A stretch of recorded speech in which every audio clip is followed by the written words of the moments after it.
વડોદરા જિલ્લાના સાવલી તાલુકામાં કચ્છ કડવા પાટીદાર સમાજ અને સનાતન યુવક મંડળ દ્વારા ધારાસભ્ય કેતન ઇનામદારની ઉપસ્થિતિમાં વોલીબોલ ટુર્નામેન્ટની શરૂઆત કરવામાં આવી હતી। વડાપ્રધાન નરેન્દ્ર મોદી અને ગુજરાત સરકારના રમશે ગુજરાત જીતશે ગુજરાતના સ્લોગનની પ્રેરિત થઈ સાવલીનગર ખાતે શ્રી કચ્છ કડવા પાટીદાર સનાતન સમાજ સાવલી અને સનાતન યુવક મંડળ સાવલી દ્વારા આયોજિત સમાજના યુવાનોને રમતગમત ક્ષેત્રે પ્રોત્સાહિત કરવાના હેતુસર વોલીબોલ ટુર્નામેન્ટનું આયોજન કરવામાં આવ્યું હતું। આ ટુર્નામેન્ટમાં કચ્છ કડવા પાટીદાર સમાજના સ્થાનિક તથા આજુબાજુના તાલુકાના જિલ્લાના યુવાનોની 32 ટીમે ભાગ લીધો હતો।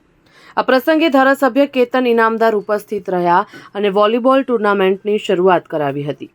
આ ટુર્નામેન્ટ પ્રારંભ દરમિયાન તાલુકા પંચાયતના મહિલા પ્રમુખ ગીતાબેન સોલંકી સહિત કચ્છ કડવા પાટીદાર સમાજના અગ્રણીઓ અને ઉત્સાહિત યુવાનો ઉપસ્થિત રહ્યા હતા।